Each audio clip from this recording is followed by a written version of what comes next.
Nah, kalau kita lihat di sini, di discussion ini sebetulnya itemnya sih kalau kita lihat di sini, salah satu referensi yang saya pakai adalah hanya 5 sebenarnya item yang penting. Ya.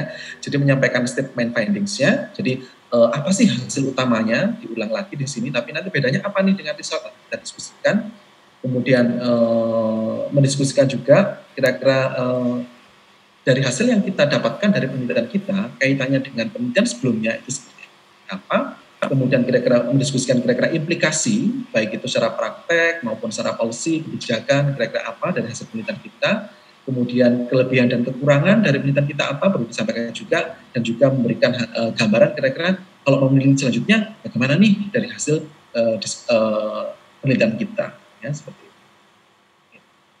Sebetulnya discussion ini atau pembahasan ini itu adalah sebetulnya kita itu berusaha menceritakan kepada pembaca yang membaca kita, ya itu bagaimana sebetulnya hasil-hasil yang didapatkan dari penelitian kita itu embedded atau fit atau pas nggak sih dengan literatur yang sudah ada selama ini, ya apakah itu sejalan atau mungkin ada yang tidak sesuai ya dengan literatur yang sudah ada, dan kira-kira harus disambungkan. Yang penting adalah disambung dengan latar belakang yang sudah kita bikin ya di bab 1 atau mungkin di awal-awal ya.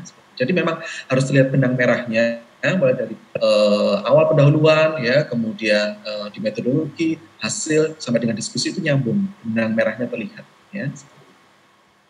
Kemudian di discussion ini itu sebetulnya pentingnya apa? Itu akan memberikan arti apa sih sebetulnya kenapa aku bisa begini? Ya, why this finding?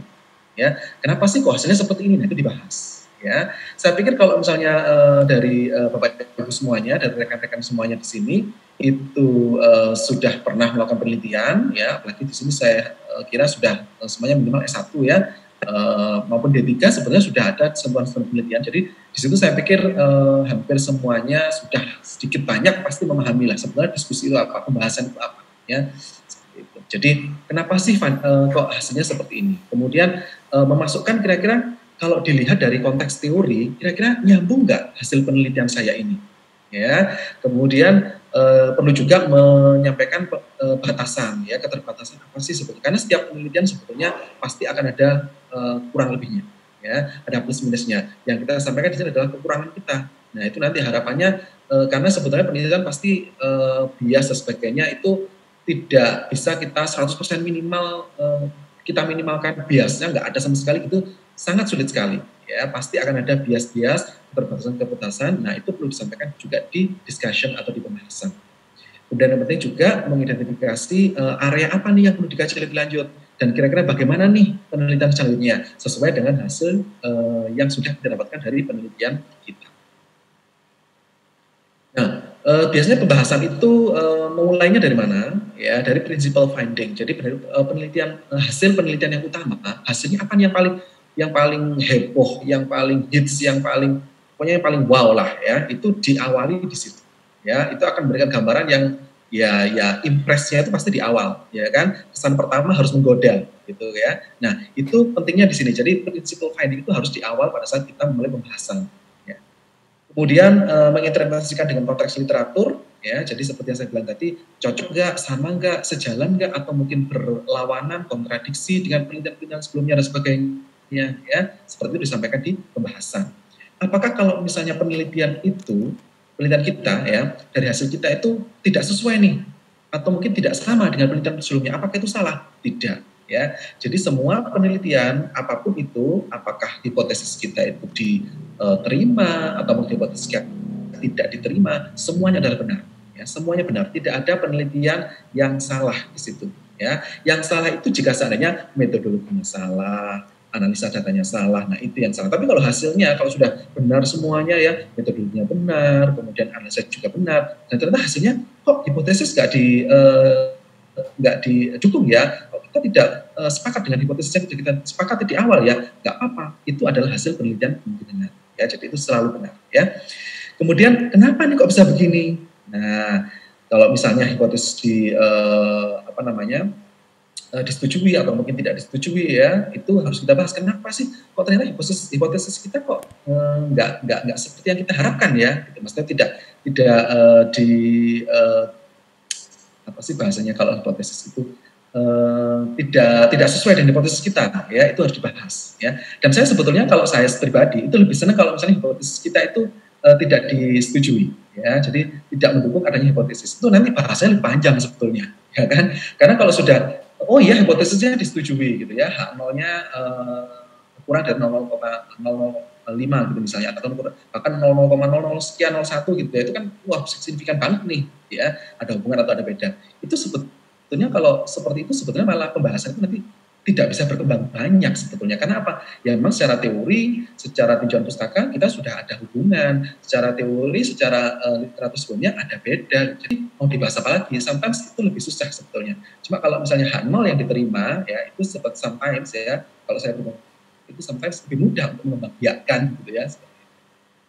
Kemudian bagaimana hasil tersebut bisa digeneralisasi, itu juga penting. Ya, implikasi juga perlu disampaikan di sini, baik itu klinis, metodologi maupun teori. Ya, itu disampaikan di pembahasan ini. Kemudian di sini di pembahasan ini itu disampaikan di sini adalah digunakan untuk expand knowledge in the field of study. Ya, jadi mengharapannya memang dari hasil penelitian kita itu bisa memperluas hasanah ilmiah. Ya, dari literatur yang sudah ada, dari penelitian yang sudah ada, ya itu bisa memberikan hasanah lebih luas lagi, ya, terkait dengan ilmu pengetahuan sesuai dengan hasil penelitian. Nah, jika seandainya beda nih hasilnya, ya, atau mungkin Bapak Ibu semuanya menemukan hal yang baru nih dari penelitiannya, kemudian kok kayaknya ini nggak cocok ya dengan penelitian, tidak apa-apa, ya tidak masalah, ya, yang jelas tetap di-sharekan, tetap disampaikan, ya, tidak malah harus disembunyikan ini nggak sesuai ya, sembunyikan aja lah, nggak tak sampaikan dan sebagainya. Tidak, ya. Itu malah yang harus disampaikan dan kira-kira kenapa nih kok tidak sesuai dengan penelitian sebelumnya. Nah, itu dibahas kenapanya. Ya, why the funding. Ya. Kemudian yang penting juga di sini adalah not to be careful to be too broad and generalized. Ya, jadi memang kita tidak bisa menggambarkan hasil penelitian kita itu bisa pokoknya ini kalau digeneralisasikan bisa semua pada seluruh dunia dan sebagainya, seluruh pasien dengan misalnya COVID dan sebagainya. Jangan terlalu seperti itu ya, jadi harus berhati-hati ya, karena sebetulnya untuk mengeneralisasi ini itu tidak mudah ya, tergantung bagaimana kita mengambil sampelnya, seberapa banyak sampel yang kita ambil dan sebagainya, itu harus berhati-hati. Dan limitasi ya, saya sampaikan tadi keterbatasan juga penting ya. Kalau kita selaku peneliti mulai dari awal kita bikin proposal, kemudian metodologi kita setting, analisanya bagaimana, penelitian bagaimana, begitu ambil data kita melakukannya, kemudian kita analisa dan sebagainya sehingga keluar hasil. Tentunya mulai dari proses awal itu pasti kita akan merasa kita self refleksi ya. Jadi kira-kira apa nih kekurangan dari penelitian saya? Nah, itu perlu disampaikan di sini. Sehingga nanti itu bisa dijadikan sebagai pembelajaran buat pembaca dan buat penelitian selanjutnya. Bagaimana untuk bisa memperbaiki. Ya. Dan kita sekarang bergerak ke item yang kedua. Ya, jadi pendekatan nih, bagaimana kalau kita menulis sebuah pembahasan. Ya. Saya mengambil dari sini, agak relatif lama sebenarnya 2013, cuma enak nih untuk sebagai 4 item di sini sebelumnya kita akan coba diskusikan, mengkonstruksi atau menuliskan pembahasan ya. Kemudian bagian tengah dari pembahasan itu bagaimana? Intermediate-nya itu paragraf tengah itu bagaimana sih? Kalau di pembahasan nanti kita akan ada intro, ada tengah sama penutup sebetulnya ya. Nah, itu di tengah itu nanti bagaimana? Kemudian kita juga beberapa kesalahan-kesalahan yang sering dilakukan nih, termasuk saya ya. Setelah saya baca-baca dari literatur itu ternyata juga saya sampai juga, oh iya saya juga pernah melakukan hal kesalahan itu ya. Nah, nanti kita coba diskusikan kira-kira kesalahannya apa.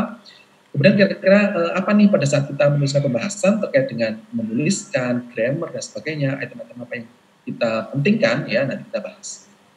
Nah, ini yang pertama nih, bagaimana sebetulnya kita mengkonstruk, menyusun sebuah pembahasan. Nah, biasanya di sini general itu banyaknya kata ya. Jadi kalau misalnya menggunakan ini Bapak Ibu semuanya, kalau kita mau submit ke jurnal internasional itu yang bereputasi, mereka mainnya kata. Ya, jadi mainnya kata bukan lembar ya. Jadi kata itu berapa kata sih sebetulnya? Nah, itu masing-masing jurnal beda ya. Dan masing-masing jurnal untuk tipe penulisan tertentu juga beda-beda. Misalnya nih, oh ini aja riset artikel, maka biasanya ada yang cuma 3.000 ada. Tapi ada sampai dengan 4.500 kata ada ya. Tapi kalau misalnya case study mungkin hanya 2.000 seperti itu. Kalau misalnya komentari dan sebagainya berapa kata dan sebagainya seperti itu biasanya sudah ada ketentuan ya. Nah, tapi in general nih untuk pembahasan jumlah katanya, banyaknya pembahasan kita tulis itu tidak melebihi dari kalau misalnya section lainnya, jadi bagian lainnya kalau dikumpulkan itu tidak melebihi mulai dari pendahuluan, kemudian metodologi, hasil ya misalnya kalau dikumpulin gitu ya, total kok ternyata dari pendahuluan, kemudian metodologi sama hasil kok 2000 kata gitu ya. Jadi discussion-nya tidak boleh lebih dari 2000 kata. Ya, jadi maksimal ya 4000 itu tadi seperti itu. Kalau misalnya kurang dari itu nggak apa-apa ya. Kemudian maksimal biasanya 7 paragraf. Ya, maksimal 7 paragraf. Kemudian masing-masing paragraf biasanya tidak lebih dari 2000 kata. Ya, jadi sekali lagi mainnya kalau kita bicara di jurnal internasional adalah kata ya. Jadi bukan halaman dan sebagainya bukan, tapi kata ya.